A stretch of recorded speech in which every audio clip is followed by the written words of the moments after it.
आ गया होगा। बहुत ही इंपॉर्टेंट है और सवाल आते हैं। हो गई। तो आज अपन इस इकोनॉमिक सर्वे में जो तीसरी क्लास कर रहे हैं वो है सामाजिक सेवाएं। आज के इस टॉपिक में अपन क्या डिस्कस करेंगे? सामाजिक सेवाएं। ठीक है।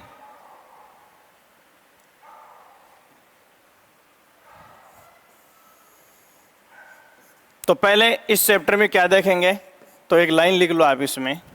इन सेवाओं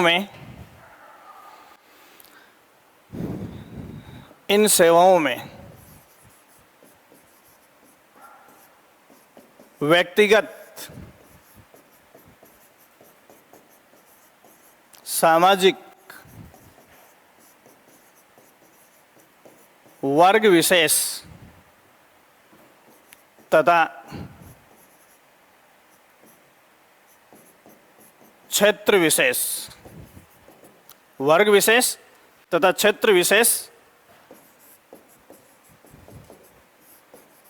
समाज कल्याण की सभी योजनाएं आती हैं। सभी योजनाएं एवं कार्यक्रम आते हैं। इस चैप्टर में अपन इन सब का अध्ययन करेंगे, चाहे वो किसी एक अकेले आदमी की हो, चाहे परिवार की हो, चाहे कम्युनिटी की हो, या किसी जाति, जनजाति, आदिवासी। समझ में आ गई बात? तो इस चैप्टर का कवरेज आपको पता है कितना वाइड है। अब इसमें देखो बहुत कम चांसेस ऐसे होते हैं जिनमें अब पुरानी योजनाएं, जैसे कई बार 1990 की, 75 की, ये सब पूछ लेते हैं। ठीक है। लेकिन आप एक बात ध्यान रखना, जो प्लान क्लोज हो गए हैं, बंद हो गए हैं, जिन पर बजट में फंडिंग बंद हो गई है, ऐसे ही योजना को कभी नहीं पूछते हैं। जबकि गाइड में आपको 50% से ज़्यादा 50-60% प्लान वही लिखे हुए मिलेंगे। तो आपके दिमाग में पहला सवाल तो ये आता होगा कि इतने सारे प्लान में से क्या याद करें। अभी जैसे आज अपन डिस्कस करेंगे, उनमें से बहुत सारे प्लान ऐसे हैं जो 70 के दशक में शुरू हुए थे और आज भी चल रहे हैं। तो आपको सबसे पहले कौन सा प्लान छोड़ना है और कौन सा प्लान देखना है, इसके लिए सबसे पहले बजट की डायरी उठाएंगे। अगर बजट की डायरी में आज भी किसी प्लान के ऊपर फंडिंग हो रही है, तो चाहे वो फिर 1950 से नहीं चल रहा होगा, वो आपके एग्जाम के लिए इंपॉर्टेंट है, उसकी शुरुआत पूछ सकते हैं। लेकिन जो बंद हो गया उन सबको आप किताब से क्रॉस कर सकते हो। चल रहा है वो आपको देखना है। ठीक है। अब इसमें पहला है जलापूर्ति। कुछ सवाल मैं आपको बताऊंगा, ज्यादा डिटेल आपको लिखने की जरूरत नहीं है। जलापूर्ति के ऊपर आपसे जो सवाल है वो क्या पूछ सकते हैं। ठीक है। तो आप इसमें देखो, जलापूर्ति से संबंधित जितने भी जो प्लान हैं, उन सारे प्लान्स का उद्देश्य क्या है। देखो, आज पानी की समस्या को लेकर अपने को जैसे जमीन के ऊपर जो समस्याएं दिख रही हैं वही नहीं है। पानी के अंधाधुंध दोहन के कारण अपने भूगर्भिक जो समस्याएं हैं वो भी बड़ी है। जैसे नीचे से अपन दोहन कर रहे हैं, चाहे किसी मेटल को निकाल रहे हैं, पेट्रोलियम पदार्थों को निकाल रहे हैं, चाहे पानी को निकाल रहे हैं, तो नीचे से क्या ये खाली हो रहा है गोला, और गोला खाली हो रहा है तो जमीन में भूकंप जैसी पता नहीं कितनी प्रकार की प्राकृतिक आपदाओं को अपन निमंत्रण दे रहे हैं। तो ये प्राकृतिक आपदाएं क्यों बढ़ रही हैं, इसका बड़ा उद्देश्य है कि अंधाधुंध जो अपन भूगर्भीय जो पदार्थ हैं उनका क्या कर रहे हैं, दोहन कर रहे हैं। तो यहाँ अभी देखो बहुत सारी, कल परसों में आपको बता रहा था, अभी लास्ट का चैप्टर इसमें अपन सस्टेनेबल डेवलपमेंट की बात ही करेंगे कि हमारा काम भी चलता रहे और आने वाली पीढ़ियों का भविष्य दांव पर न लगे। ऐसा डेवलपमेंट, या जो चीज़ें हमें मिल रही हैं वो आने वाली पीढ़ियों को भी उनके हक में मिलती रहे। पूरा चैप्टर पढ़ाऊंगा। आप जैसे हर बजट में ये चैप्टर जुड़ता है, दुनिया के हर स्टेट में, हर नेशन में। तो यहाँ आपको केवल जो बात ध्यान में रखनी है ना, उसके लिए एक छोटी सी बात लिख लो। पेयजल आपूर्ति के स्थायी स्रोत की, पेयजल आपूर्ति के सतही स्रोत की संभावनाओं का पता लगाने के लिए,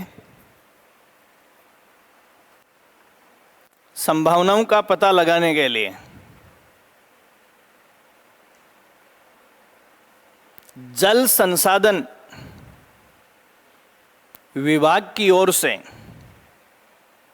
जल संसाधन विभाग की ओर से, जल संसाधन विभाग की ओर से 3 पेयजल आपूर्ति योजनाओं का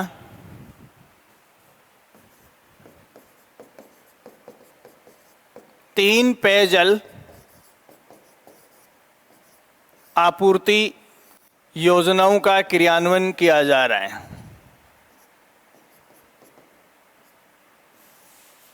योजनाओं का क्रियान्वयन किया जा रहा है, क्रियान्वयन किया जा रहा है। देखो, इसकी सवाल की जो खास बात है, इन तीनों प्लान्स का संबंध किससे है? स्थायी जल स्रोतों की संभावनाओं को ज्ञात करना। माध्यम कौन है? कौन सा डिपार्टमेंट?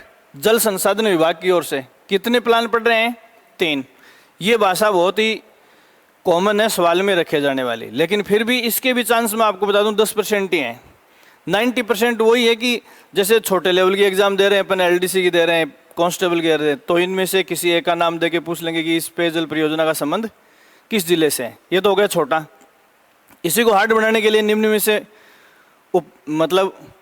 मैच है, मिस मैच है, सुमेलित गैर सुमेलित पूछ लेते हैं। या फिर थोड़ा सा यूं कर दें कि स्थायी जल आपूर्ति से संबंधित जो परियोजना है, पेयजल परियोजना, वो कौन सी है? 3 दे के उपयुक्त सभी दे दिया। कौन सी नहीं है? 3 ये दे दी और चौथा कोई और दे दिया। तो बात तो 3 ही है ना। तो नंबर 1 लिखो आप इसमें, ईसरदा बांध परियोजना दौसा।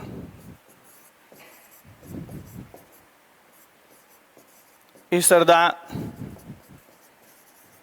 बांध परियोजना, ईसरदा बांध परियोजना कहाँ है?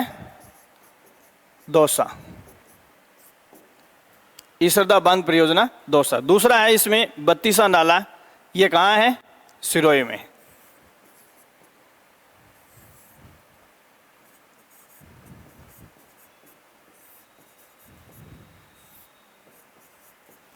बत्तीसा नाला कहाँ है? सिरोही में। और तीसरा स्थान आप इसमें देखेंगे परवन अकावड़, ये झालावाड़ में है।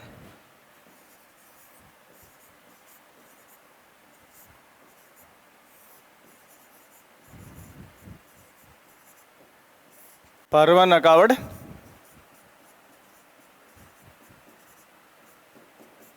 झालावाड़ में है। ये सवाल समझ में आ गया होगा? ठीक है। दूसरी हेडिंग आप डालेंगे जल जीवन मिशन। क्या लिखोगे? जल जीवन मिशन।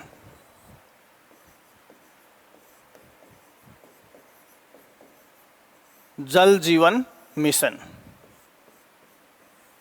ठीक है। पहली बात क्या है इसमें, जैसे मैंने अभी आपको बताया कि राष्ट्रीय ग्रामीण पेयजल मिशन जो है वो पहले से चल रहा है। ठीक है। और ये मिशन राजस्थान के गांवों में नल का कनेक्शन देने के लिए, तो कुछ पैसा तो उस केंद्र सरकार वाले मिशन से दिया जाएगा और कुछ पैसा राज्य सरकार देगी। तो इसमें पहली चीज लिखो आप इसमें, ग्रामीण परिवारों को कार्यशील, ग्रामीण परिवारों को, सिर्फ गांव के लिए है ये, ग्रामीण परिवारों को कार्यशील घरेलू नल कनेक्शन हेतु, कब तक? इसके कोष्टक में लिख लो, इस मिशन को अभी 2024 तक पूरा करने का लक्ष्य रखा गया है। ठीक है। दूसरा,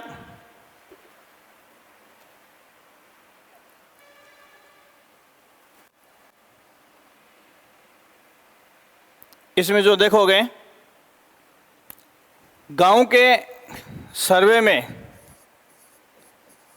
80 लाख परिवार लक्षित हैं। ये डाटा जब आरएस वगैरह की एग्जाम देते हो तो इंपॉर्टेंट हो जाता है। जैसे सत्य है, सत्य में दे देते हैं, थोड़ी सी बड़ी एग्जाम होती है तो ऐसा कोई एक डाटा किसी ऑप्शन में और जोड़ के थोड़ा सा उसको क्लिष्ट बना देते हैं। ठीक है, अगला इसमें लिखोगे जो वे है, खर्च है, वो कहाँ से किया जाएगा। तो इसमें लिखो केंद्र प्रवर्तित। केंद्र प्रवर्तित का मतलब है केंद्र सरकार का जो प्लान है, राष्ट्रीय ग्रामीण पेयजल अभियान, राष्ट्रीय ग्रामीण पेयजल अभियान, राष्ट्रीय ग्रामीण पेयजल अभियान एवं राज्य योजना मद से। राज्य योजना मद का मतलब है कि राजस्थान सरकार पेयजल परियोजना, मद का मतलब होता है उसी सब्जेक्ट पर, तो पेयजल के ऊपर राजस्थान सरकार का जो बजट है उसमें से, यहाँ से इन दोनों से अपन क्या करेंगे, इसके लिए खर्चा करेंगे या फंडिंग होगी। ठीक है, अब देखो क्या है इसमें, मैंने आपको बताया था एक मतलब एक तो होता क्लब में कनेक्शन देना, ग्रुप में, समूह में, और एक एक घर को कनेक्शन देते हैं।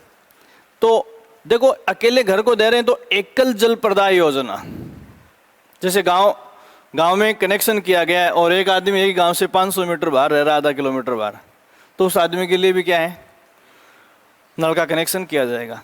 तो इसमें एकल और वृद्ध दोनों प्रकार की परियोजनाएं शामिल है। एक शब्द और लिख लो आप इसमें, एकल का मतलब इंडिविजुअल, परिवार विशेष को भी, एकल एवं वृहद परियोजनाएं, मतलब दोनों प्रकार के गतिविधियां इसमें शामिल है। दोनों प्रकार की एक्टिविटी आपको ध्यान में रखनी है। अब इसमें कोई दिक्कत नहीं है। तीसरा सवाल आप इसमें लिखो, सौर ऊर्जा आधारित बोरवेल पंपिंग वाला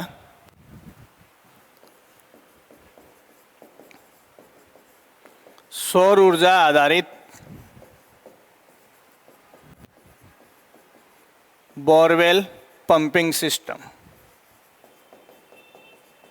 इसमें कुछ नहीं देखना है, नाम से पता चल रहा है सरकार जो सब्सिडी वगैरह दे रही है इनके लिए। इसका संबंध किससे है? देखो यहां आपसे वैसे तो कई सवाल ऐसे होते हैं जिनका कॉमन सेंस में अपने पास उत्तर होता है, लेकिन कई बार ऑप्शन जो है वो दो प्रोजेक्ट को मिलाकर इतना टेक्निकल बना दिया जाता है कि वहाँ गलती की पूरी संभावना हो जाती है। तो इसका उद्देश्य मैंने आपको बताया कि एक तो जो दूर दराज ग्रामीण क्षेत्र हैं, तो संबंध गांव से हो गया, उनमें बिजली और पानी दोनों की कमी को दूर करना। तो इसमें लिखो ग्रामीण क्षेत्रों में बिजली और पानी की आपूर्ति को बनाए रखना। बस तीनों चीजें आपको यही ध्यान में रखनी है। ग्रामीण क्षेत्रों में बिजली और पानी की आपूर्ति हेतु, बस ग्रामीण शब्द ध्यान में रखना है, बिजली शब्द ध्यान में रखना है और पानी शब्द ध्यान में रखना है। इसके लिए सौर ऊर्जा आधारित बोरवेल सिस्टम परियोजना जो सरकार ने शुरू कर रखी है। ऐसे ही एक चीज और है, जैसे अपने ये आरओ होते हैं ना, तो ये आरओ योजना जैसे अपने नागौर में, अजमेर में, इधर बहुत सारे आरओ प्लांट लगाए हैं सरकार ने। जैसे आपने राजस्थान की जीके में पढ़ा होगा कि कुबड़पट्टी पड़ी है ना, कुबड़पट्टी क्षेत्र जानते हो ना, अजमेर और नागौर का सीमावर्ती जो क्षेत्र है उसको अपन किस नाम से जानते हैं? कुबड़पट्टी क्षेत्र से। क्यों जानते हैं उसको? कुबड़पट्टी क्षेत्र राजस्थान का सबसे ज़्यादा फ्लोराइड प्रभावित क्षेत्र है, और फ्लोराइड प्रभावित क्षेत्रों में क्या है, हड्डियों की जो बीमारी है फ्लोरोसिस, वो तेज़ी से फैल रही है। इसलिए जैसे अपने यहाँ सड़क के ऊपर पीने के लिए टंकी नहीं बनाते क्या, ऐसे सार्वजनिक रूप से सरकार ने आरओ प्लांट लगाए, जैसे प्याऊ की तरह आरओ प्लांट। कारण क्या है? जैसे सार्वजनिक हेडपंप होता है, ऐसे सार्वजनिक क्या लगाए? आरओ सिस्टम लगाए। अब वो आरओ सिस्टम पहले बिजली से चलते थे, अब उन्हीं आरओ सिस्टम को सरकार ने किस से संचालित करना शुरू कर दिया? सोलर प्लेटों से संचालित करना शुरू कर दिया। इसके लिए जो प्रोजेक्ट शुरू किया गया है उसको नाम दिया गया है सौर ऊर्जा आधारित डीफ्लोरिडेशन संयंत्र परियोजना। समझ आ गई बात? तो देखो, सोलर प्लेटों से चलेगी तो इसका उद्देश्य क्या है? इसका उद्देश्य, अब ये भी ग्रामीण है, हर गांव और हर ढाणी में, इसका उद्देश्य है गुणवत्तापूर्ण पानी उपलब्ध करवाना लोगों को, या इसको वन डीफ्लोरिडेशन का मतलब है कि फ्लोराइड मुक्त पानी जो है वो ग्रामीण लोगों को उपलब्ध करवाया जाए। समझ में आ गई बात? तो आप इसमें अगली हेडिंग सौर ऊर्जा आधारित डीफ्लोरिडेशन, बहुत इंपॉर्टेंट सवाल है, सौर ऊर्जा आधारित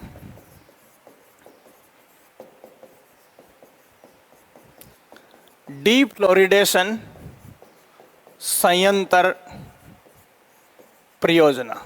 यहां कोई सेंटेंस बिल्डिंग करने की जरूरत नहीं है, यहां केवल ये ध्यान में रखना, गांव व ढाणियों में, गांव व ढाणियों में या तो ये शब्द लिखा हो सकता है, मोस्ट कॉमन संभावना ये गुणवत्तापूर्ण पेयजल उपलब्ध करवाना, गुणवत्तापूर्ण पेयजल उपलब्ध करवाना, या इसके लिए फ्लोराइड मुक्त भी हो सकता है शब्द। डीफ्लोरिडेशन का मतलब फ्लोराइड मुक्त है।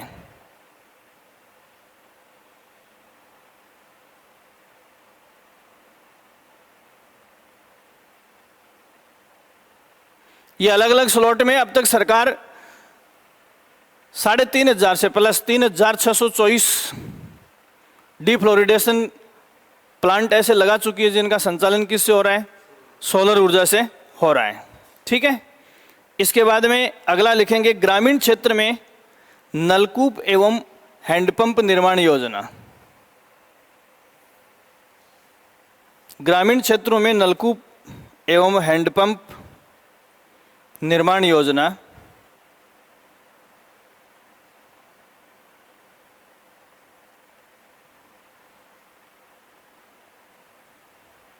इसके आगे डैश करके लिखोगे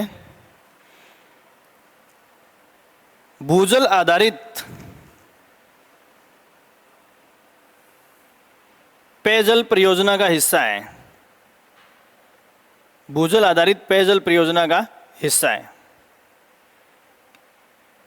भूगर्भीय जल का निष्कासन करते हैं अपन हैंडपंपों से। अब आ जाएं आप, देखो ये जो चीजें मैंने आपको बताई हैं, जैसे 3 सवाल मैंने आपको बताए हैं, ये जैसे एनर्जी आपके सारे सिलेबस में होती है। राजस्थान की सारी भर्तियों में ऊर्जा का जो योगदान है, कंट्रीब्यूशन है सेक्टर वाइज, जैसे थर्मल पावर से क्या आ रहा है, हाइडल प्रोजेक्ट या जल विद्युत का हिस्सा क्या है, सौर ऊर्जा का हिस्सा क्या है, पवन ऊर्जा का हिस्सा क्या है, ऊर्जा का जो स्टेटस है वो सारी भर्तियों में है राजस्थान में। तो उनमें उस कोटे में भी जैसे इधर से कोई प्लान कंडक्ट हो रहा तो यहाँ से नहीं पूछ के विद्युत वाले कोटे से या पावर वाले कोटे से भी क्या कर सकते हैं, पूरा कर सकते हैं। अब जो इम्पोर्टेंट है वो है MDM, मिड डे मील योजना।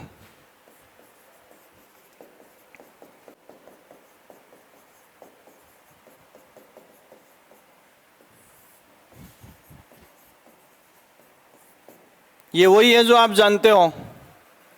क्या है ये? सरकारी स्कूलों में क्या है, इसे 8वीं तक के बच्चों को फ्री ऑफ कॉस्ट दोपहर का भोजन दिया जाता है। ठीक है, तो पहली बात तो इसका उद्देश्य क्या है? नहीं, इसके 3 ऑब्जेक्ट हैं। जैसे गरीब बच्चे हैं जिनके खाने पीने की व्यवस्था नहीं, वो थैलियाँ चुगते घूमते हैं, आप अपने को पता है, तो ऐसा बहुत बड़ा तबका है। तो ऐसे बच्चों को वो किस लिए, खाने के लिए कर रहे हैं। तो पहला उद्देश्य इसका जो है वो है स्कूलों में नॉमिनेशन बढ़ाना। भाई स्कूल में खाएगा तो तब जब वो स्कूल में आएगा, समझ गए आप? तो पहला उद्देश्य इसका है स्कूलों में नामांकन बढ़ाना। दूसरा, उनकी नियमित शिक्षा की व्यवस्था करना। और तीसरा उनका पोषण स्तर बढ़ाना। सबसे बड़ा उद्देश्य नॉमिनेशन बढ़ाना है स्कूलों में। अब नियमित का मतलब है कि वो ड्रॉप आउट नहीं हो, बीच में छोड़ के नहीं जाए, इसलिए उसको क्वालिटीपूर्ण भोजन देंगे। अब मान लो कि अपन एरा गेरा देंगे तो बच्चा जो है वो स्कूल को छोड़ के भी जा सकता है, ड्रॉप भी कर सकता है। तो ये 3 उद्देश्य इस मिशन के रखे गए। तो पहला आप इसमें लिखेंगे उद्देश्य क्या है। क्या है उद्देश्य? तो पहला उद्देश्य है नामांकन बढ़ाना। बहुत ही छोटी छोटी चीजें होती हैं। दूसरा नियमितता, मतलब बच्चे रेगुलर बने रहें। और चौथा है तीसरा है पोषण स्तर को बनाए रखना। पोषण स्तर को बनाए रखना, ये एमडीएम मिड डे मील योजना का उद्देश्य है। ठीक है, किसके लिए है ये योजना? ठीक है, तो इसमें मैंने आपको बताया कि ये सरकारी विद्यालयों के लिए है। और सरकारी विद्यालयों में किन के लिए है? कक्षा 1 से 8 तक के छात्रों के लिए। 8 तक के छात्रों के लिए। अब बीच में कोई टीचर फायदा उठा ले तो उठा भी ले, हैं? कक्षा 1 से 8 तक के छात्रों के लिए।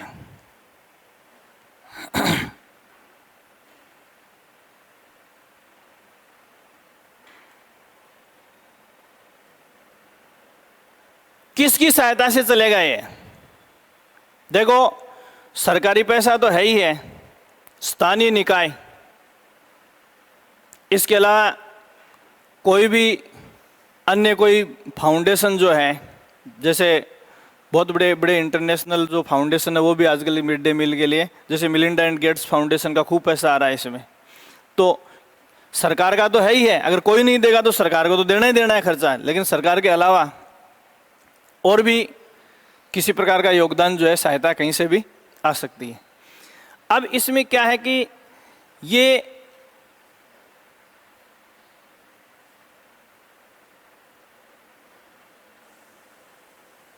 थोड़ा सा इसका दायरा बढ़ाया गया है। अब मैं जो डिस्कस करना चाहता हूं मेन चीज, ये सारी चीजें आप जानते हो जो बताइए हो। अब इसमें एक तो शिक्षा क्रम मंडल, ये देखो यहां ये शब्द मैंने आपको बताया ना, इसके नीचे किसके लिए है? तो यहां मैं एक शब्द लिखा रहा हूं, शिक्षा क्रम मंडल, और एक शब्द लिख रहा हूं मदरसा। समझ गए ना आप? जैसे आपके सामने यह आ जाए कि मिड डे मील योजना का संचालन किया जा रहा है। ठीक है, ए में दे दिया राजकीय विद्यालयों में, बी में दे दिया शिक्षा क्रम मंडलों में, सी में दे दिया मदरसों में, और डी में दे दिया ऑल। इससे बढ़िया सवाल और क्या हो सकता है? हो गया ना गलत? जो अपना पुराना ज्ञान है उससे गड़बड़ हो गई ना। तो यहां इसका उत्तर क्या होगा? ये बहुत सारी चीजें ऐसी हैं जिनको अपन गलत वे में लेते हैं, सारी चीज नहीं जानते। जैसे अभी अपने दिमाग में ये आ सकता है कि सरकारी स्कूलों में 8वीं तक के बच्चों को फ्री ऑफ कॉस्ट भोजन दिया जाता है। ये ज्ञान अपना क्या है? अधूरा। ये ठीक ऐसे ही है जैसे सुबह उठते ही टूथ ब्रश करते हैं तो चाहे पेस्ट कोई सा ही काम में लें, क्या बोलते हैं? कोलगेट कर रहा हूं। चाहे आप क्लोजअप भी कर रहे होंगे, क्या कर रहा हूं? कोलगेट कर रहा हूं। ये चीजें जब टेक्निकल इश्यू, देखो सवाल हमेशा से वही होते हैं जो आते आए हैं, लेकिन उनका रूप जो है बदल जाता है और उसमें नया कंटेंट जोड़ के आपसे गलती करवा ली जाती है। तो अब समझ में आ गई ना बात? मेन कंटेंट मैंने यहाँ ये लिख दिया, फिर इसके नीचे ये लिख दिया। शिक्षा क्रम मंडल के कोष्टक में आप लिख लो, ये ऐसा कैसा छाप लो, उत्तर को टिक कर लेना आप, है ना?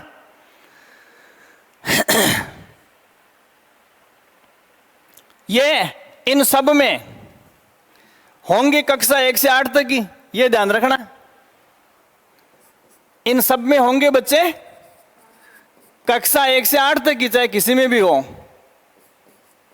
चाहे वो सरकारी स्कूल में हो, चाहे मदरसे में हो, चाहे शिक्षा क्रम मंडल में हो। समझ में आ गई ना बात?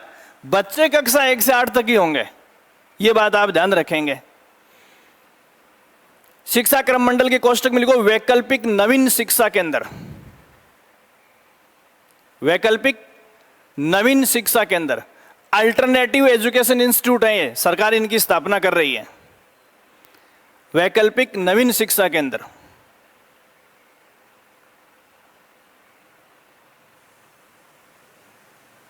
जम गई क्या बात है?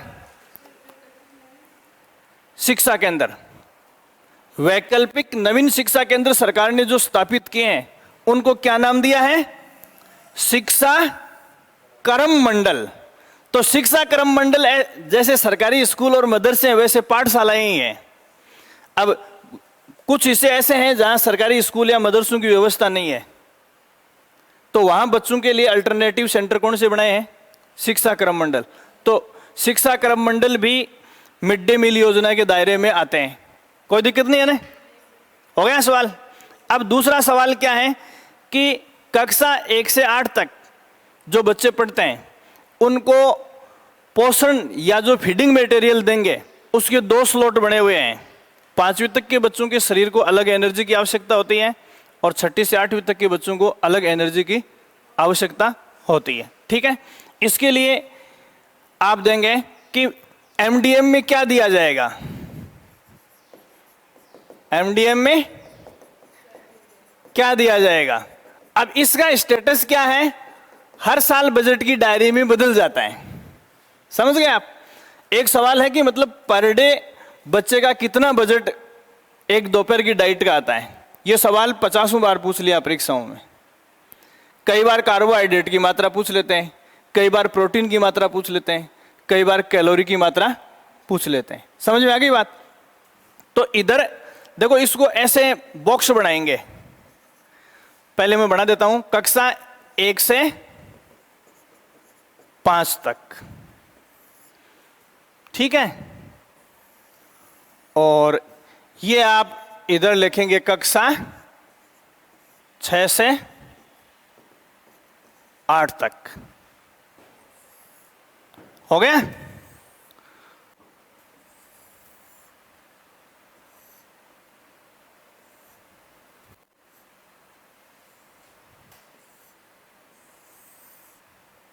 अब इधर नंबर 1,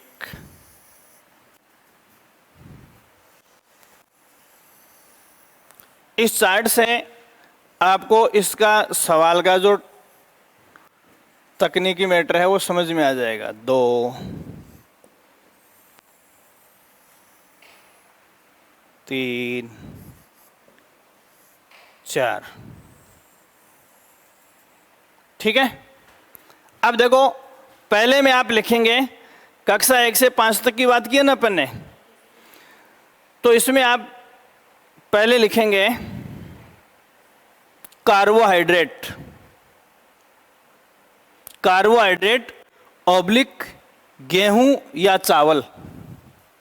ये देखो, चाहे तो कार्बोहाइड्रेट शब्द लिखा हुआ हो सकता है,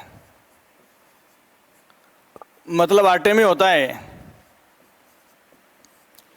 चाहे गेहूं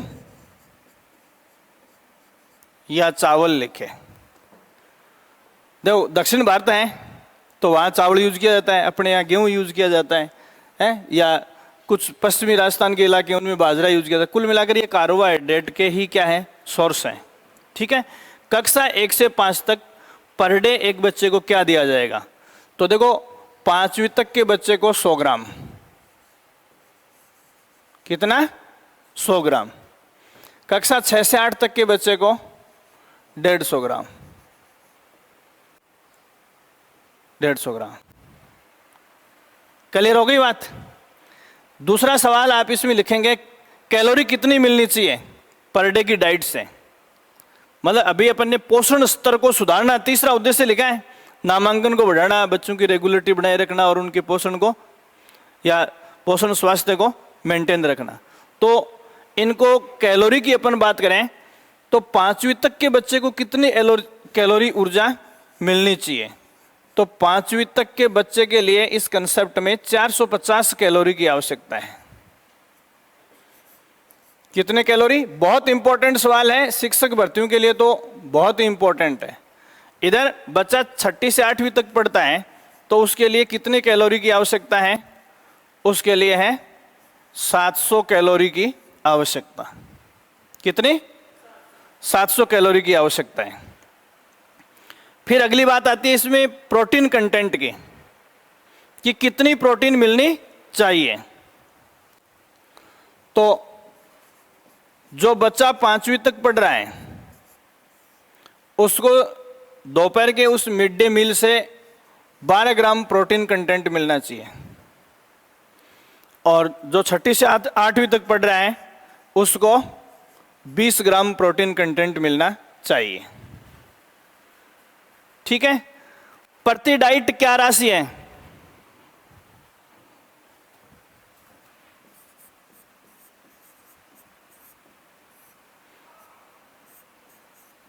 मतलब सरकार इसके लिए क्या फंडिंग करेगी प्रतिदिन के हिसाब से?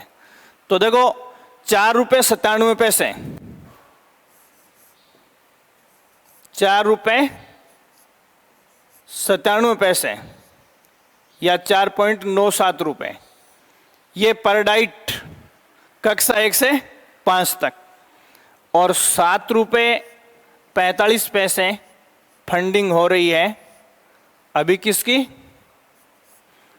6 से 8 तक, 6 से 8 तक। क्लियर हो गई बात?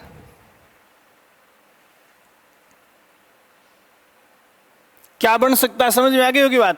ये चीजें अब देखो, मैं आपको एक बात बता चुका हूं कि ये फिक्स नहीं होती है भाई। महंगाई हर साल बढ़ रही है, इन न्यूट्रिएंट्स में भी जैसे धीरे धीरे चेंज हो जाता है कई बार, और ये राशि हर साल बजट में बदल जाती है। लेकिन ये सवाल पिछले 15 साल से एज इट इज आरएस वगैरह में सारी भर्तियों में आ रहा है। अपने को अपडेट किसको करना है? ये जो कॉलम्स में किसी फैक्ट को अगर चेंज किया है, कंसेप्ट वही है या फिर कोई चीज़ और जुड़ गई। जैसे पहले सरकारी स्कूलों में शुरू किया तब खाली कक्षा 1 से 8 तक था, अभी अपन ने शिक्षा क्रम मंडल जोड़ दिया और मदरसे जोड़ दिए। समझ आ गई बात? तो कई बार इनका स्कोप बढ़ जाता है, वो चीज़ आपको ध्यान में। इसके अलावा इसमें नया ऐड क्या किया है? तो देखो, मिड डे मील योजना के अंदर तिथि भोज योजना को शुरू किया गया है। किसको? तिथि भोज योजना को। तिथि भोज योजना डेट क्या है? जैसे कम्युनिटी में किसी चलते पुर्जे का बर्थडे है, किसी के बच्चे का बर्थडे है, किसी की मैरिज एनिवर्सरी आ गई। समझ आ गई बात? तो इस ओकेजन में अगर कोई समुदाय से कोई भी आदमी स्कूल में बच्चों के साथ सेलिब्रेट करना चाहता है तो वो मिड डे मील योजना में अपना डे फिक्स कर सकता है। उस दिन उस आदमी की ओर से बच्चों को मिड डे मील का जो है वो व्यवस्था कर सकता है। पहले इसको परमिशन नहीं थी। ठीक है। तो इसमें नीचे अगला सवाल, मिड डे मील में तिथि भोज योजना, मिड डे मील में तिथि भोज योजना, मिड डे मील में तिथि भोज योजना क्या है? ये देखो, ध्यान से सुनना। कोई भी व्यक्तिगत या सामाजिक समारोह, व्यक्तिगत समारोह बर्थडे, मैरिज एनिवर्सरी, ऐसा कुछ हो सकता है। सामाजिक समारोह क्या होता है? जैसे हर कम्युनिटी के अपने कोई इष्ट देव होते हैं, जैसे तेजा दशमी आ गई, हर कम्युनिटी के हैं। तो जैसे एक कम्युनिटी के लोग मिलकर भी कुछ करना चाहें तो उसमें इंडिविजुअल भोजन की व्यवस्था भी की जा सकती है। और दो, जैसे बच्चों के लिए गिलास नहीं है पानी पीने के लिए, थाली नहीं है, कढ़ाई नहीं है खाना बनाने के लिए, तो वो बर्तन भी दे सकते हैं। समझ आएगी बात? तो एक ही लाइन में निपटा दो इसको। देखो, व्यक्तिगत या सामाजिक अवसरों पर, व्यक्तिगत या सामाजिक अवसरों पर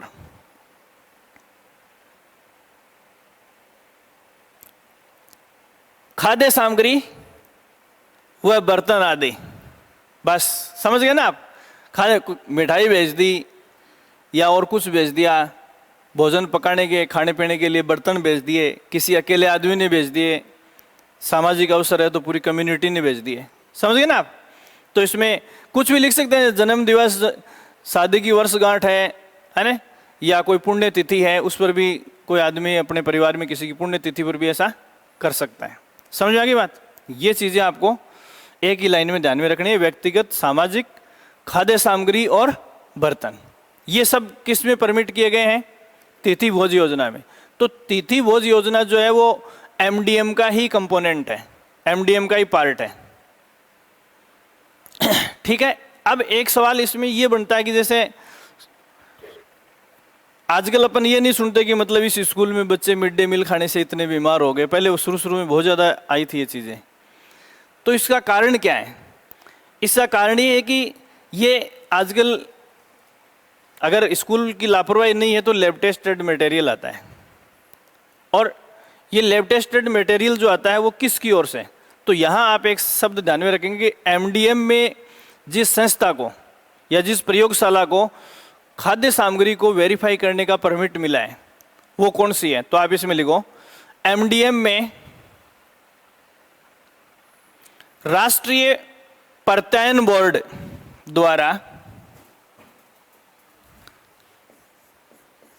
एमडीएम में राष्ट्रीय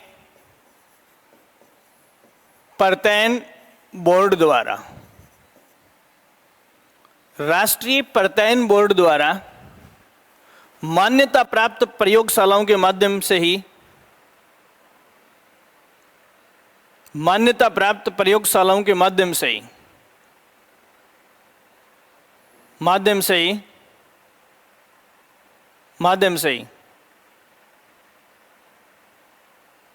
परीक्षण होता है। बस मतलब ये राष्ट्रीय प्रत्ययन बोर्ड जिन जिन लेबोरेटरीज को वेरीफाई करेगा, सर्टिफिकेट देगा, वही लेबोरेटरी एमडीएम की खाद्य सामग्री का क्या कर सकते हैं। अब ये चीज़ देखो जनरली सामान्यतया नहीं है, लेकिन जब एमडीएम के ऊपर आरएस में पेपर बनाया जाए तो ये चीज़ बहुत इंपॉर्टेंट हो जाती है।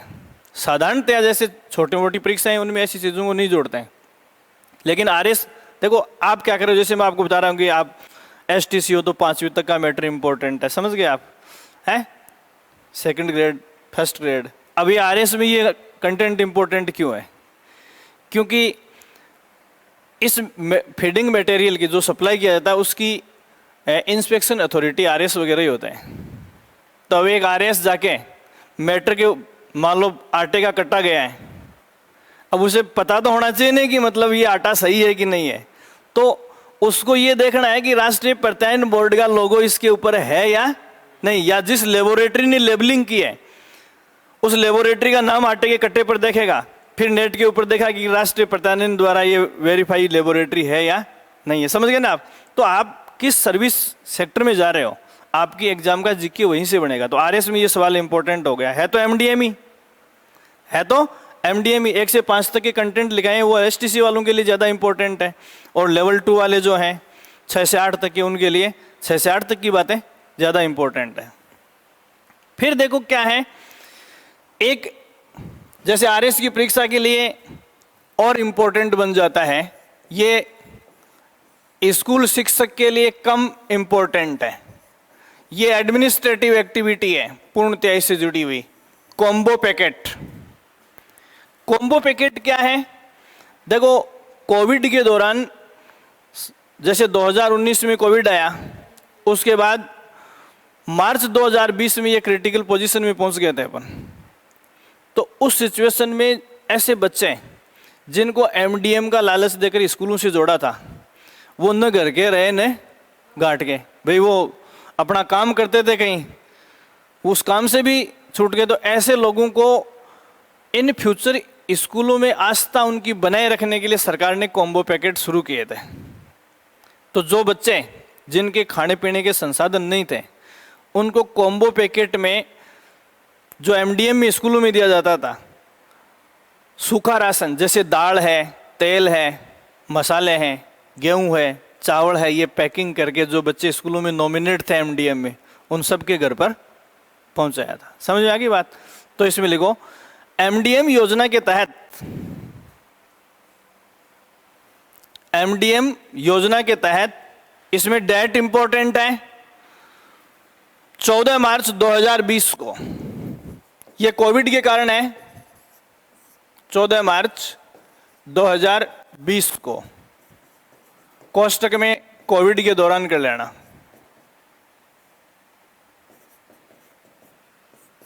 2020 को खाद्य सुरक्षा भत्ते के रूप में, खाद्य सुरक्षा भत्ते के रूप में, खाद्य सुरक्षा भत्ते के रूप में दाल, गेहूं ओब्लिक चावल, गेहूं ओब्लिक चावल का मतलब दोनों में से जो भी जिस इलाके में प्रचलन में है, दाल कोमा गेहूं ओब्लिक चावल कोमा तेल व मसाले आदि का वितरण शुरू किया गया, का वितरण शुरू किया गया।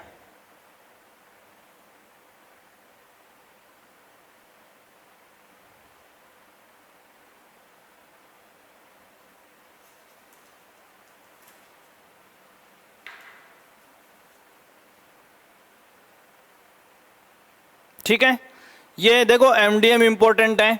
एमडीएम के अलावा जो प्लान अपने लिए इंपॉर्टेंट है वो है आईसीडीएस, समेकित बाल विकास सेवाएं। ये बहुत ही इंपॉर्टेंट सवाल है। इस समेकित बाल विकास सेवाएं, इसमें से 99% एक सवाल हर एग्जाम में मिलता है। समेकित बाल विकास सेवाएं, ICDS, integrated child development scheme, scheme नहीं, इधर देखो, हर आप, मैंने अभी बोला 99.99% यहां से सवाल आता है। यहां देखना इसको क्या लिखा है, ढंग से पढ़ो। सेवा नहीं, सेवाएं, सर्विसेज, एक कॉम्प्लेक्स है सेवाओं का, इसलिए कभी कोई सा सवाल तो कभी कोई सा सवाल। तो ये आईसीडीएस जो है या समेकित बाल विकास सेवाएं, इसमें जितनी भी एक्टिविटी आती हैं वो एक तरह से अपन देखें तो वो वास्तव में एक पोषण मिशन है। ये सेवाएं शब्द लिखा है ना, तो इसके आगे ऐसे लिखो, देखो सारी चीजें एक ही लाइन में आप देखना चाहते हो तो ये क्या है, पोषण मिशन है। अब देखो यहां आपके सामने कुछ ऑप्शन में दे रहा हूं इस चीज को समझने के लिए। जैसे एक तो है अपोषण, ठीक है, दूसरा है कुपोषण, तीसरा लिख रहा हूं पोषण, और चौथा है सुपोषण।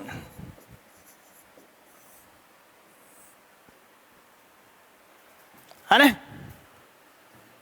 क्या है इनका मीनिंग देखो। पहला है अपोषण। अपोषण किसको कहोगे? अपोषण में आदमी को मतलब अपने पेट को जितनी मात्रात्मक सप्लाई होनी चाहिए वो ही नहीं हो रही है। जैसे अपने को 3 रोटी की भूख लगती है तो एक बंदे को 1 रोटी मिल रही है, ठीक है, मतलब भरपेट खा भी नहीं, क्वालिटी तो बहुत दूर की बात है। अपोषण में क्या होता है, भरपेट खाना नहीं मिलता है। फिर है कुपोषण, पेट तो पूरा भर रहे हैं, पेट तो पूरा भर रहे हैं, लेकिन एक बैलेंस डाइट में जो न्यूट्रिएंट होने चाहिए, जो पोषक तत्व होने चाहिए वो बॉडी को सप्लाई नहीं हो रहे। मतलब खाना तो ले रहे हैं लेकिन खाने में वो गुणवत्ता नहीं है जो खाने की गुणवत्ता होनी चाहिए। फिर है पोषण। पोषण का मतलब क्या होता है? पोषण का मतलब होता है कि अपन भरपेट खा भी रहे हैं और उसमें जितनी गुणवत्ता होनी चाहिए वो गुणवत्ता है भी। अब बच गया कौन? सुपोषण। ये सवाल आरएस जिन जिन सब्जेक्ट में एनवायरमेंट साइंस होती है, आजकल पर्यावरण विज्ञान सब में होती है, उन सब में इंपॉर्टेंट है।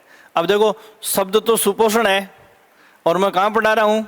इकोलॉजी में, एनवायरमेंट साइंस में बता रहा हूँ। ये इसको क्या कहते हैं?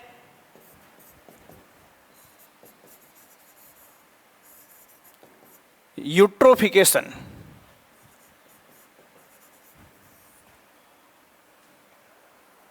किसको कहते हैं? देखो सुपोषण का मतलब होता है यूट्रोफिकेशन। क्या होता है ये?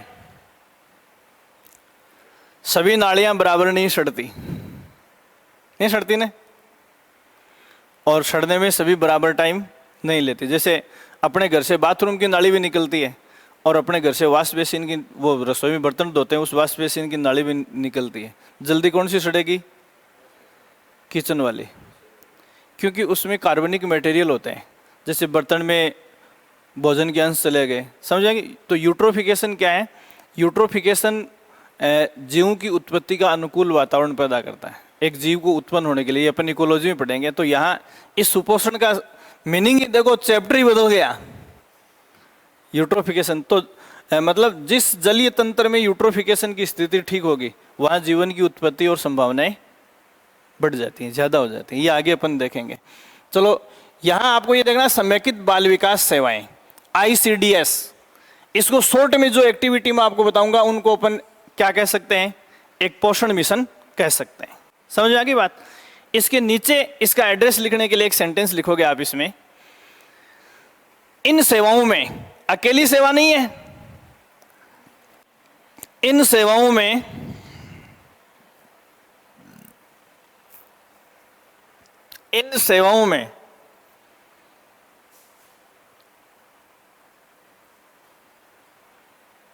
राज्य में संचालित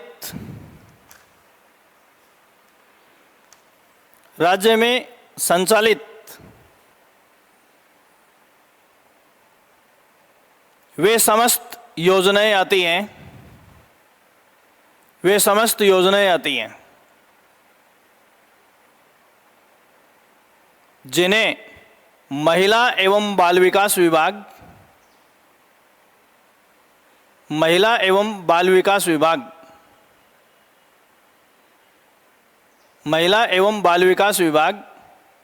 मुख्यतः, समझना इस लाइन को, देखो, मुख्यतः आंगनबाड़ी केंद्रों के माध्यम से संचालित करता है। महिला एवं बाल विकास विभाग मुख्यतः आंगनबाड़ी केंद्रों के माध्यम से संचालित करता है। देखो, मुख्यतः को अंडरलाइन करेंगे। इसका मतलब यह कि ये जो सर्विसेज है वो महिला एवं बाल विकास विभाग द्वारा जनरली कंडक्ट की जाती है। क्लियर हो गई बात? लेकिन इनमें से कुछ सेवाओं के लिए चिकित्सा एवं स्वास्थ्य विभाग, कुछ सेवाओं के लिए चिकित्सा एवं स्वास्थ्य विभाग भी अपना योगदान देता है। चिकित्सा एवं स्वास्थ्य विभाग भी अपना योगदान देता है।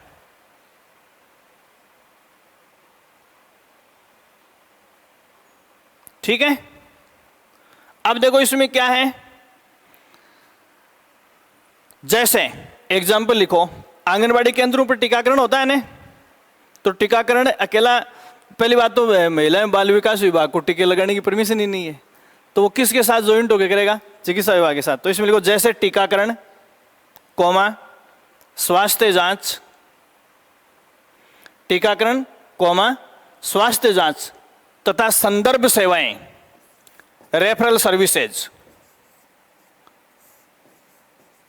तथा संदर्भ सेवाएं, तीन हो गई ने, टीकाकरण, स्वास्थ्य जांच और रेफरल सर्विसेज या संदर्भ सेवाएं महिला एवं बाल विकास विभाग तथा महिला एवं बाल विकास विभाग द्वारा स्वास्थ्य विभाग के साथ मिलकर संचालित की जाती है। स्वास्थ्य विभाग के साथ मिलकर संचालित की जाती है। स्वास्थ्य विभाग के साथ मिलकर संचालित की जाती है। ठीक है? जबकि इसी को आगे, जबकि पूरक पोषाहार,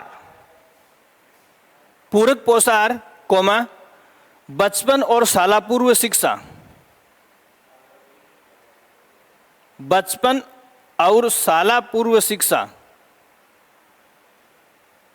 शालापूर्व शिक्षा तथा पोषण एवं स्वास्थ्य शिक्षा, तथा पोषण एवं स्वास्थ्य शिक्षा का संचालन, पोषण एवं स्वास्थ्य शिक्षा का संचालन महिला एवं बाल विकास विभाग द्वारा किया जाता है। महिला एवं बाल विकास विभाग द्वारा किया जाता है।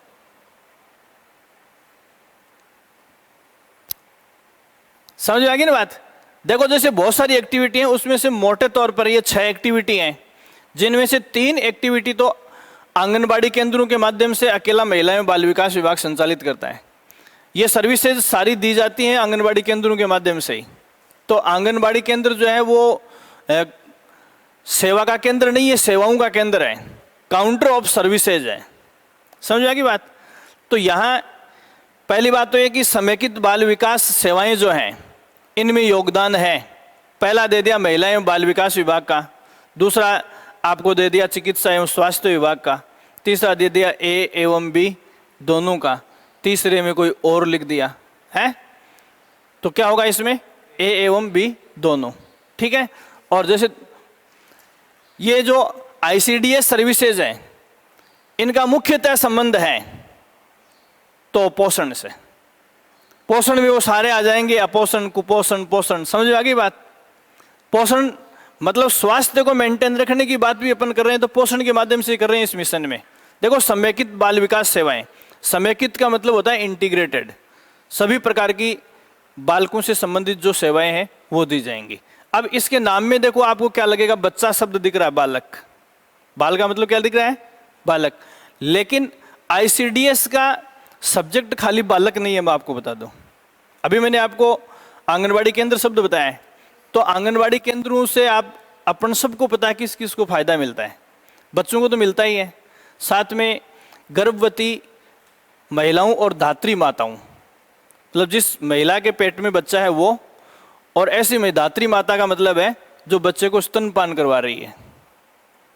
गर्भवती महिलाएं और धात्री माताएं, और इसके अलावा किशोरियां, जो लड़कियां 12 से लेकर 18 19 साल की आयु के बीच में हैं, और बहुत सारी उनकी शंकाएं जो होती हैं जिनके बारे में वो आम आदमी के साथ डिस्कस नहीं कर सकती, तो उनके लिए विचार शेयर करने के लिए एक मंच उपलब्ध करवाया जाता है। कहाँ? आंगनबाड़ी केंद्रों पर। तो देखो नाम समेकित बाल विकास सेवाएं, ये नाम क्यों लिखा गया है? देखो बच्चे सब्जेक्ट हैं और माँ के गर्भ में पल रहा बच्चा भी कल को क्या है, बच्चा पैदा होगा, वो भी स्वस्थ हो, तो वो समेकित बाल विकास में आ गया। स्तनपान करवाने वाली महिला जिस बच्चे को, तो वो भी क्या, बच्चे के विकास का हिस्सा है। और किशोरियां भावी माताएं हैं, तो इसका नाम तो क्यों रखा गया? समझ में आ गई बात? समेकित बाल विकास सेवाएं। लेकिन यहाँ से फैसिलिटी जो किसको दी जाएगी? गर्भवती महिलाओं को, किशोरियों को और धात्री माताओं को। क्यों? क्योंकि इन सब का बच्चों के समेकित विकास से संबंध है। ठीक है। तो आप इसमें लिखो आंगनवाड़ी केंद्रों से सेवाएं हैं। अभी बताऊंगा। आंगनबाड़ी, अभी इनको देखेंगे अपन। आंगनबाड़ी केंद्रों से सेवाएं, केंद्रों से सेवाएं। देखो योजना को रीड आउट नहीं करना, उसको समझना है आपको। सेवाएं किसे किसे किसको मिलेंगी यहां से सेवाएं? तो देखो बच्चे, कौन से? अब देखो बच्चे कौन से? 6 साल तक के। 6 के बाद वाले तो स्कूल में जाने के और स्कूल में भोजन मंगवाने के वो फंडामेंटल राइट रखते हैं, 6 से 14 साल वाले तो यहाँ इन बच्चे कौन से? पैदा होने से लेकर 6 वर्ष तक के, इनका टीकाकरण, पोषण, पूर्व प्राथमिक शिक्षा, सारी चीजें यहीं से। तो पहला बच्चे, और बच्चे में कौन से? 0 से 6 वर्ष वाले। दूसरी यहां से जो फैसिलिटी हैं वो किसके लिए हैं? गर्भवती महिलाओं के लिए। किसके लिए हैं? गर्भवती महिलाओं के लिए। और तीसरा है धात्री माताओं के लिए। धात्री माता जो बच्चों को दूध पिलाती हैं। और फिर किशोरियां, किशोरावस्था में जो लड़कियां हैं। ठीक है, क्योंकि इन सब का संबंध किससे है? समेकित बाल विकास से। किससे है? समेकित बाल विकास से।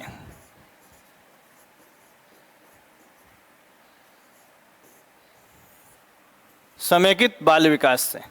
तो ये है आईसीडीएस सर्विसेज में इन सब को दी जाने वाली सारी सेवाएं आएंगी। तो वहां बाल शब्द का मतलब व्यापक है थोड़ा, मतलब बाल शब्द का अर्थ हुआ है जहां से बच्चे का डेवलपमेंट प्रभावित हो सकता है, वो सारे लोगों को भी इससे जोड़ दिया गया। क्लियर हो गई? अब इसमें आगे देखो सवाल क्या बन सकता है। पहला आप इसमें लिखो पूरक पोषाहार।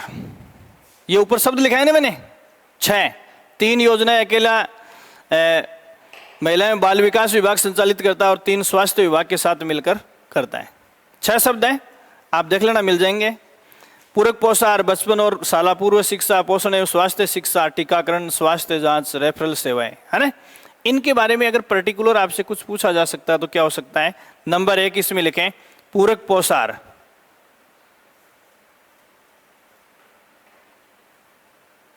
पूरक पोषाहार,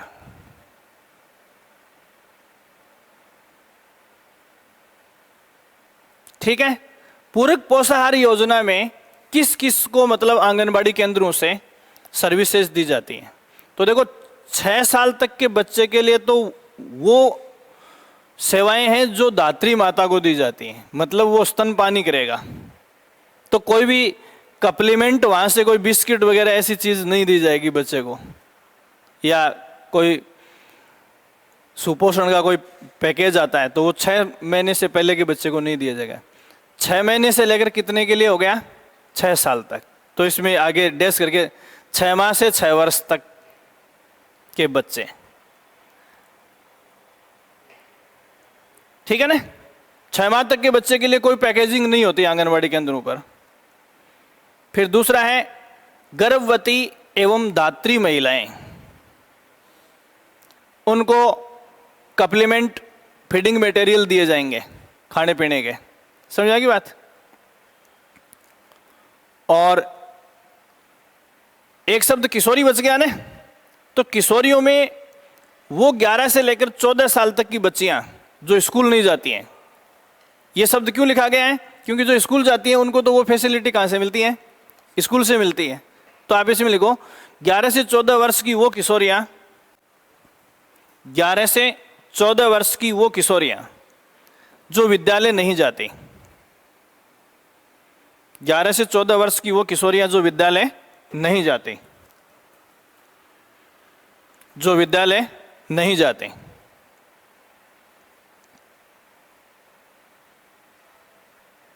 ठीक है, ये किस में हो गया? पूरक पोषाहार में। दूसरा शब्द है बचपन और शाला पूर्व शिक्षा। बचपन और शाला पूर्व शिक्षा। बचपन और शाला पूर्व शिक्षा। अब देखो यहां से आपको सवाल करने के लिए और किस चीज पे ध्यान देना है? बचपन और शाला पूर्व शिक्षा, यहां से इस सवाल का अटैचमेंट आपको देखना है, खाली अकेली किताब से नहीं देखना है। देखो शिक्षा से जुड़ी हुई जितनी भी भर्तियां हैं उन सब में RTE 2009 है, बालकों के लिए निःशुल्क एवं अनिवार्य शिक्षा का अधिकार अधिनियम 2009 सबके सिलेबस में है। अब वहां बच्चे की विद्यालय जाने की आयु कितने वर्ष है? न्यूनतम 6 साल, क्योंकि वो फंडामेंटल राइट 6 से 14 साल के बच्चों को ही है और राइट टू एजुकेशन एक्ट में 6 से 14 साल के बच्चों को ही आपको मिलेगा। ठीक है। अब बच्चा स्कूल में जाने के लिए प्रिपेयर हो, इसके लिए व्यवस्था जो है, अब देखो आप देखेंगे RTE 2009 में संशोधन करके पूर्व प्राथमिक शिक्षा का प्रावधान किया गया है। यहां मैं आंगनबाड़ी केंद्र पढ़ा रहा हूं ना, पूर्व प्राथमिक शिक्षा, ये शब्द किस में लिखा हुआ है? RTE एक्ट में। और यहां इसमें आंगनबाड़ी में मैं आपको क्या लिखा रहा हूं? आंगनबाड़ी में शाला पूर्व शिक्षा। बात तो एक ही है, स्कूल जाने से पहले बच्चे की, तो पूर्व प्राथमिक शिक्षा और शाला पूर्व शिक्षा एक ही है। तो महिला एवं बाल विकास विभाग ने जिस चीज को शाला पूर्व शिक्षा नाम दे रखा है, उसको RTE में क्या दिया गया है? पूर्व प्राथमिक शिक्षा। अब देखो, हालांकि ये मूल अधिकार तो नहीं है बच्चों का, 6 साल के बाद वालों के लिए मूल अधिकार तो, लेकिन RTE 2009 में लिखा हुआ है कि सरकार चाहे तो पूर्व प्राथमिक शिक्षा की या शाला पूर्व शिक्षा की व्यवस्था कर सकती है। ठीक है, ये हिंट किस में था? RTE 2009 में। ठीक है, और सरकार ने इस कार्य को आंगनबाड़ी केंद्रों के माध्यम से संचालित करना शुरू कर दिया है। मतलब बच्चा स्कूल जाना शुरू करे 6 साल का, उससे पहले 3 से 6 साल, तो किस आयु वर्ग के लिए पूर्व प्राथमिक या शाला पूर्व शिक्षा की बात की गई है? 3 से 6 साल तक के बच्चों के लिए। इसका मतलब यह है कि शाला पूर्व शिक्षा जो है, बच्चे का मतलब लड़के और लड़की दोनों है। अब इसमें दात्री माता, गर्भवती महिला, इनका कोई रोल नहीं है। तो ये योजना, तो इसमें लिखो 3 से 6 वर्ष के बच्चों के लिए, 3 से 6 वर्ष के बच्चों के लिए व्यवस्था। इसको थोड़ा सा आगे बढ़ा लें, जिसे RTE 2009 में, जिसे RTE 2009 में, जिसे RTE 2009 में 2009 में क्या नाम दिया गया है? पूर्व प्राथमिक शिक्षा नाम दिया गया है। यहां शाला पूर्व शिक्षा, समझ आ गई बात? तो ये देखो ICDS में भी है, समेकित बाल विकास सेवाओं में भी शामिल है, और इसका निर्देश राज्य के लिए किस में भी है? RTE 2009 में भी है। दोनों ही जगह आयु क्या लिखी हुई है? 3 से 6 वर्ष लिखी हुई है। मतलब 3 से साल से पहले तो बच्चे को किसी भी शर्त में स्कूल में डालना तो दूर की बात है, किसी भी सेंटर पे नहीं डालेंगे। इन दोनों डॉक्यूमेंट को अपन पढ़े तो फिर भी अपन 2 साल के 2.5 साल के को पकड़ के वैन में पटक ही देते हैं। ये चीज आपको ध्यान में रखनी है। फिर देखो, अगला शब्द मैंने आपको बताया है पोषण एवं स्वास्थ्य शिक्षा। पोषण एवं स्वास्थ्य शिक्षा, पोषण एवं स्वास्थ्य शिक्षा, पोषण एवं स्वास्थ्य शिक्षा।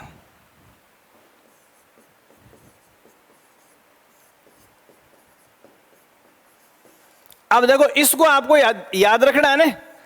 तो पोषण एवं स्वास्थ्य शिक्षा को बहुत ही शॉर्ट में आप याद रख सकते हो पूरे को। किसके लिए है ये? तो महिलाओं में मेनिस्ट्रुअल साइकिल आता है, मासिक धर्म, ठीक है, और उसकी एवरेज आयु 15 से लेकर 45 साल। जैसे फर्स्ट मासिक धर्म को मेनार्क कहते हैं और अंतिम को कहते हैं मेनोपॉज। तो महिलाओं की मेनार्क से मेनोपॉज जो अवस्था है, उसके लिए ये प्लान शुरू किया गया है। तो सीधी सी बात क्या है, इसमें किशोरियां भी आ गई, इसमें गर्भवती महिलाएं भी आ गई, और इसमें धात्री माताएं भी आ गई। कौन सी? जिनकी आयु 15 से 45 साल है। ठीक है, तो इसके आगे शॉर्ट में लिख दो 15 से 35 आयु वर्ग की किशोरियां एवं महिलाएं।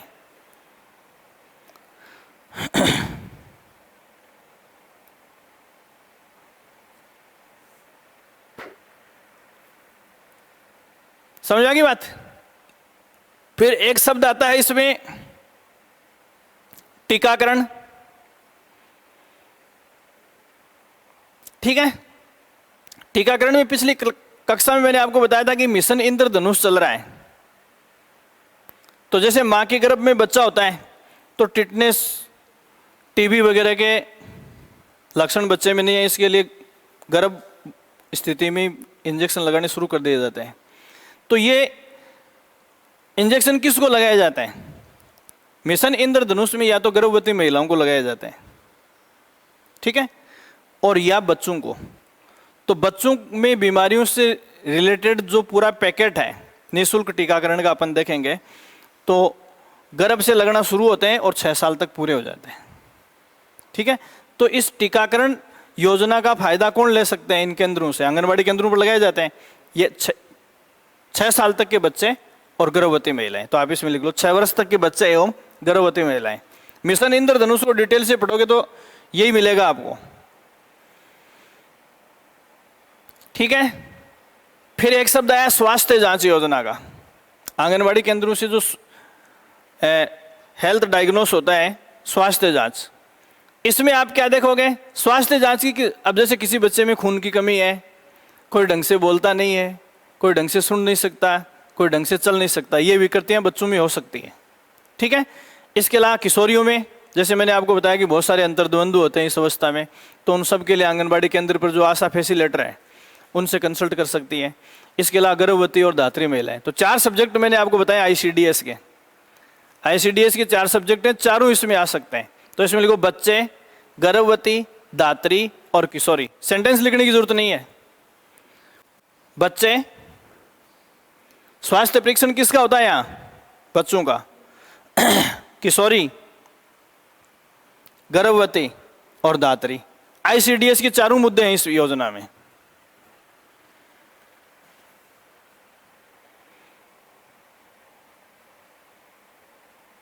समझ गए आप?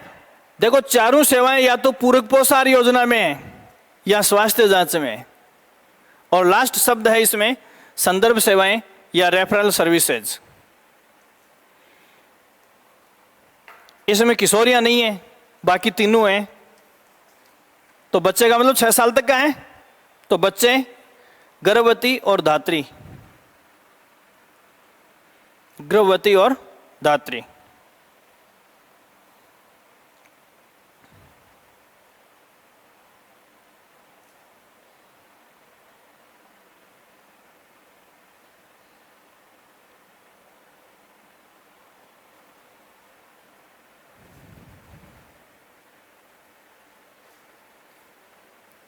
ठीक है।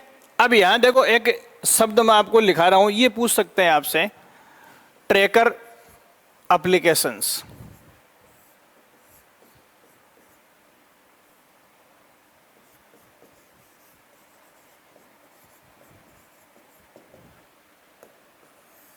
ये ट्रैकर एप्लीकेशन क्या है?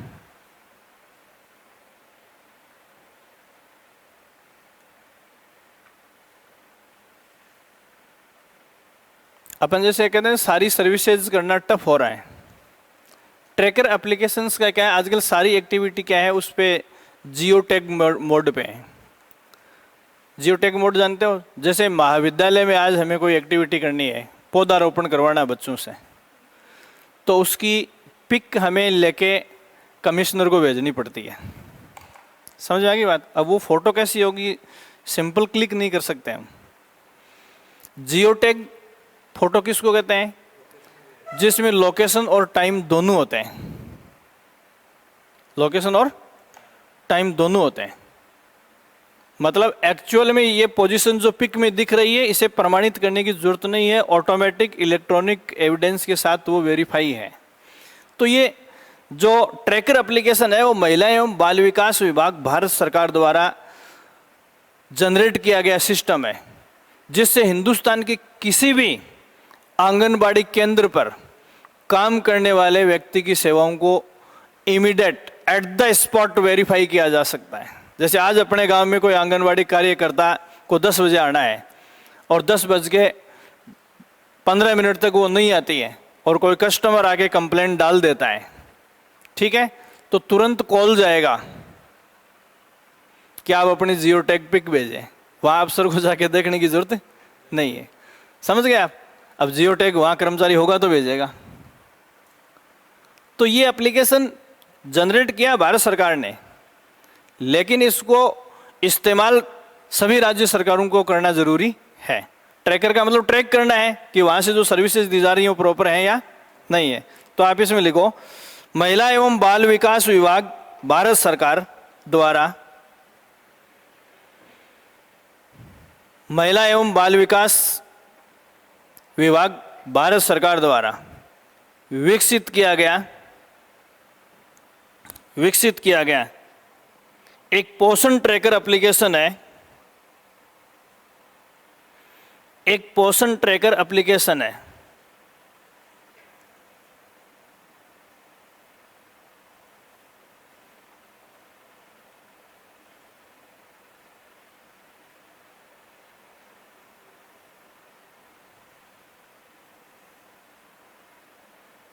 पोषण ट्रैकर एप्लीकेशन है।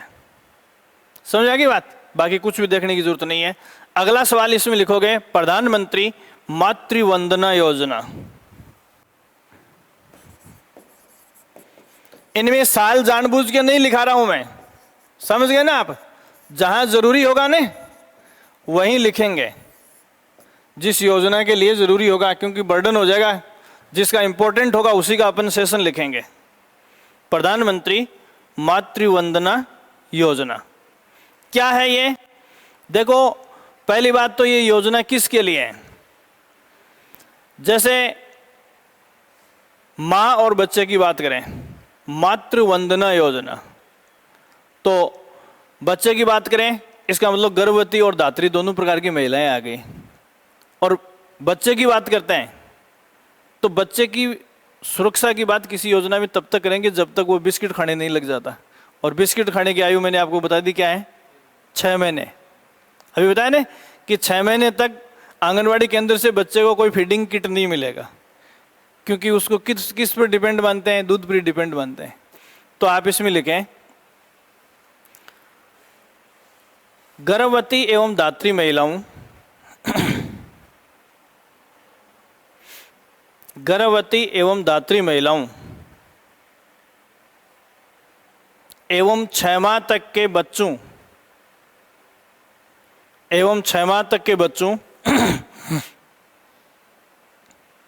के स्वास्थ्य एवं पोषण स्तर में सुधार हेतु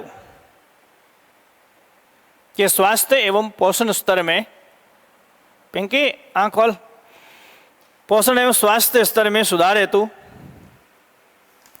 हेतु ठीक है। किसके लिए है ये प्लान? समझ में आ गई बात? अब इनको दिया क्या जाता है? देखो 2021 का इस योजना का जो टारगेट है, अपने यहां जो ऐसी योजनाएं होती है ना उसमें लक्ष्य 100% होता है। इस योजना में लक्ष्य 103% चला गया। इसका मतलब कुछ लोग ऐसे हैं जो इसके हकदार नहीं थे, उन्होंने भी इसका फायदा उठा लिया। 102.13% 2001 का आंकड़ा बोल रहा है, क्योंकि इसमें सीधा पैसा दिया जाता है। समझ आ गई बात? तो कई बार डिपार्टमेंट वाले ऐसे आदमी के खाते में भी ट्रांसफर कर देते हैं जिसने पहले अप्लाई नहीं किया, फिर बाद में एप्लीकेशन लेकर फॉर्मेलिटी कर देता है। तो दिया क्या जाता है? 3 स्लॉट में पैसे दिए जाते हैं। ठीक है, पहले स्लॉट में 1000 रुपये, दूसरे और तीसरे स्लॉट में 2-2 हजार रुपये। तो टोटल कितने रुपए हो गए? तो इसके आगे सिर्फ ऐसे ही लिख लो, टोटल 5000 दिया जाता है। 1000 पहली इंस्टॉलमेंट, दूसरी इंस्टॉलमेंट 2000 और तीसरी इंस्टॉलमेंट 3000। ये फायदा प्रधानमंत्री मातृ वंदना योजना में दिया जाता है। हैं? अच्छा, ये 2 है, इसमें 3 किस्त है। इसमें पहली किस्त, दूसरी किस्त और तीसरी किस्त है। किसके लिए? देखो प्रधानमंत्री मातृ वंदना योजना तो लगता तो ऐसे है जैसे गर्भवती और धात्री माताओं के लिए, लेकिन इसमें 6 महीने तक के बच्चे भी शामिल है।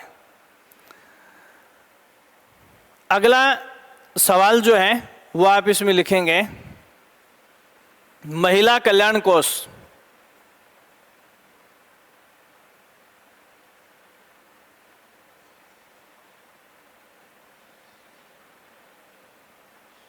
महिला कल्याण कोष।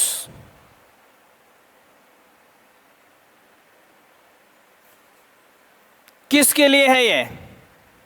देखो, महिला कल्याण कोष योजना जो है ये राज्य सरकार का प्लान है, तो कोष्टक में राज्य सरकार लिख लो, इसमें केंद्र सरकार का कुछ भी लेना देना नहीं है।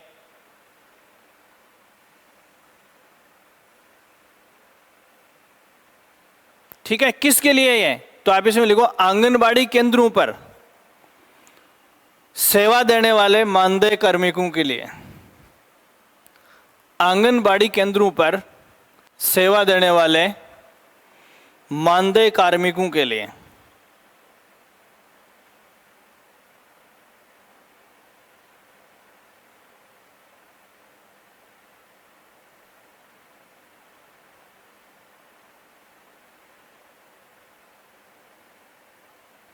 कार्मिकों के लिए गठित एक कल्याण कोष है।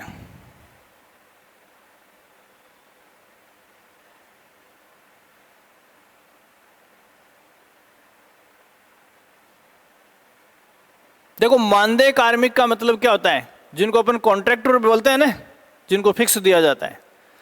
तो आंगनबाड़ी केंद्रों पर है करीब करीब कर्मचारी क्या है? कॉन्ट्रैक्ट बेस ही है, मानदेय कर्मचारी हैं ये। अब ऐसा आदमी अगर किसी प्रकार की इसके साथ दुर्घटना हो जाए तो सरकार की योजनाओं में या प्लान्स में तो कुछ ऐसा है नहीं उनके लिए उनको देने के लिए। तो सरकार ने अलग से LIC भारतीय जीवन बीमा निगम के साथ मिलकर इस कोष का गठन कर दिया है। तो ऐसे किसी कर्मचारी को अगर किसी प्रकार की दुर्घटना का सामना करना पड़ता है बीमारी की वजह से या किसी रोड एक्सीडेंट की वजह से, तो उनको क्या मिलेगा?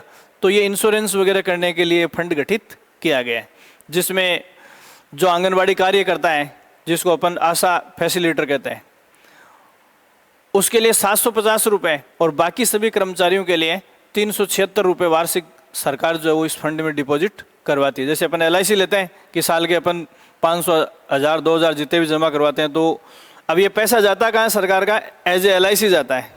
समझ आएगी बात? जैसे अपन सालाना 3000 रुपये किस्त वाली LIC अपन ले लेते हैं, तो वो बताते हैं कि आपको 2 लाख मिलेगा, 2.5 लाख मिलेगा, 5 लाख मिलेगा। तो LIC की कंडीशंस के अकॉर्डिंग दुर्घटना बीमा होता है एक तरह से ये, ठीक है ना। तो आप इसमें दुर्घटना की स्थिति में बीमा योजना, इसका संचालन करता है दुर्घटना की स्थिति में बीमा योजना।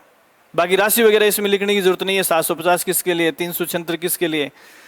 आपको मेन चीज ये महिला कल्याण कोष का गठन या तो किसके साथ मिलकर किया गया है? LIC के साथ।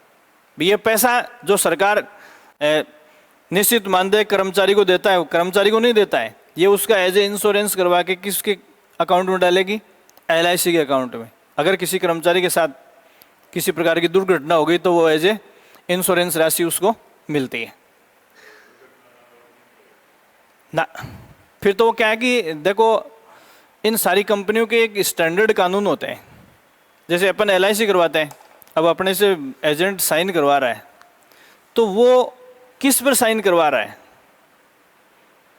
ये ना तो उसको पता है ना हमें पता है। ये केवल उन लोगों को पता है जिन्होंने LIC का कॉन्स्टिट्यूशन बनाया है। समझ गए आप?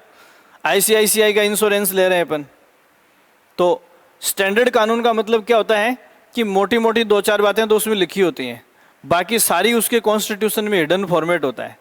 और अगर अपन ये सोचें कि पूरे कानून को पढ़ के अपन इंश्योरेंस करवाएं, तो अपन रेलगाड़ी की टिकट भी नहीं खरीद सकते। ट्रेन की टिकट का भी एक स्टैंडर्ड लॉ है। अपन ये चाहें कि मतलब किस कंडीशन पे रेलवे अपने को टिकट देता है, इस कानून को पढ़कर अपन टिकट लें, तो अपन जिंदगी में 3 टिकट ही नहीं खरीद सकते। इतने स्टैंडर्ड लॉ होते हैं। धोबी की दुकान वाले ने अपना कॉन्स्टिट्यूशन क्या बना रखा है? अपने को एक पर्ची देता है, उसका भी अपना रजिस्ट्रेशन हुआ है, तो उसने अपना कॉन्स्टिट्यूशन बना के दिया हुआ। तो सबके स्टैंडर्ड कॉन्स्टिट्यूशन होते हैं ना।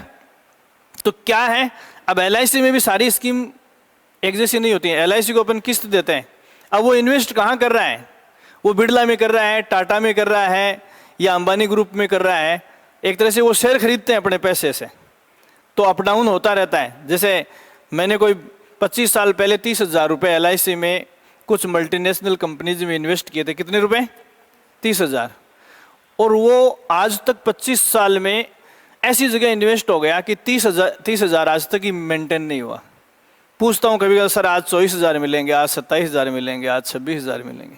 तो 30,000 केस दिए थे 25 साल पहले, आज भी उसका स्टेटस मूल वैल्यू तक नहीं गया, क्योंकि उन कंपनियों के शेयर डूब गए मार्केट में। ये पैसा शेयर में जाता है, भाई ये क्या करेंगे काउंटर पे इस पैसे का? ये अपने को जो बेनिफिट्स देते हैं, मरने वाले को बड़ा बेनिफिट, तो उसके लिए इस पैसे को या तो ब्याज पे लगाते हैं किसी कंपनी में, और ब्याज पे नहीं लगाते तो किसी कंपनी के शेयर खरीद लेते हैं। ये हो गया। एक इसमें लिखो आप, इंदिरा गांधी मातृत्व पोषण योजना, ये इंपॉर्टेंट है भाई।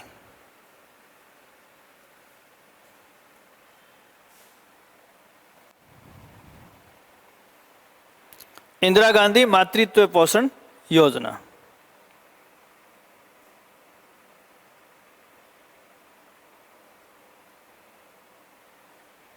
बहुत इंपॉर्टेंट योजना है ये। और आने वाली परीक्षाओं में, जैसे आज की योजनाओं में मैंने इंपॉर्टेंट शब्द कहीं नहीं लगवाया है। ये सवाल क्यों इंपॉर्टेंट है? तो देखो, जो अपने आदिवासी और पिछड़े जिले हैं, ठीक है, प्रतापगढ़, डूंगरपुर, बांसवाड़ा, उदयपुर और बारां का वो इलाका जहां शहरी आदिवासी लोग रहते हैं, उनकी गर्भवती और जो दात्री माताएं हैं और छोटे बच्चे हैं, उनमें पोषण की स्थिति बहुत ही दोयम दर्जे की है। पता नहीं कितनी बीमारियों के इतने दुर्बल बच्चे, इतनी दुर्बल महिलाएं हैं। तो उनके लिए इस प्लान को सरकार ने शुरू किया है, और इसके लिए राजस्थान सरकार ने एक विजन, एक दृष्टिकोण पत्र तैयार किया है, जिसका नारा है सुपोषित राजस्थान विजन 2020। इस विजन को राजस्थान सरकार ने 13 नवंबर 2020 से शुरू किया है। समझ गए आप? तो किन इलाकों में होगा, किन इलाकों में होगा, किन के लिए है और किस दिन से शुरू हुआ है, ठीक है। तो पहला आप इसमें लिखोगे सवाल, प्रतापगढ़, डूंगरपुर, प्रतापगढ़, डूंगरपुर, बांसवाड़ा, उदयपुर, 4 जिले तो पूरे हो गए। प्रतापगढ़, डूंगरपुर, बांसवाड़ा, उदयपुर तथा सहरिया बाहुल्य वाला 12 के वो ब्लॉक्स जिनमें सहरिया लोग रहते हैं, सहरिया बाहुल्य वाला 12। ये तो आगे इसमें। दूसरा इसमें आप इसको लिखोगे 19 नवंबर 2020 से प्रारंभ।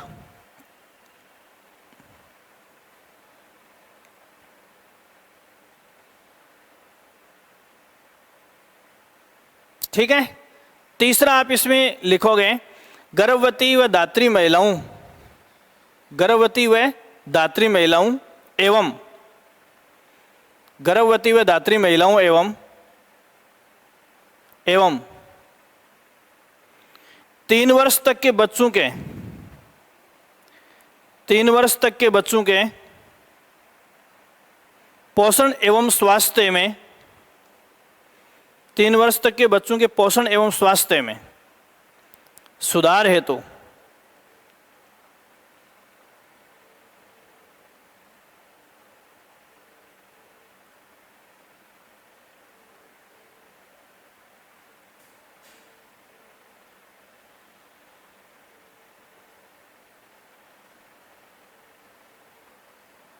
ठीक है। अब क्या दिया जाता है? तो देखो, इसमें 2 चीजें दी जाएंगी। एक तो जैसे दूसरी संतान पैदा होगी तो 6,000 रुपये, 5 स्लॉट में वो देखने की जरूरत नहीं है। तो दूसरी संतान पर 6,000 रुपये, दूसरी संतान के पैदा होने पर 6,000 रुपये तथा राष्ट्रीय खाद्य सुरक्षा अधिनियम 2013, राष्ट्रीय खाद्य सुरक्षा अधिनियम 2013 के नियमों की पालना, मतलब इन लोगों के लिए जो नियम उस कानून में दिए गए हैं सबको पूरा करने की बात है इसमें। ठीक है। ये कुछ मिशन मैंने इसमें बताए हैं। ये सवाल काफ़ी इम्पोर्टेंट है और इस लक्ष्य को पूरा करने के लिए सवाल जो इम्पोर्टेंट है वो मैंने अभी तक आपको लिखाया नहीं है। इम्पोर्टेंट है इस लक्ष्य को पूरा करने के लिए, ये लाइन है परीक्षा के लायक, इस लक्ष्य को पूरा करने के लिए, इस लक्ष्य को पूरा करने के लिए सुपोषित राजस्थान विजन, ये शब्द याद रखेंगे। सुपोषित राजस्थान विजन 2022 शुरू किया गया है।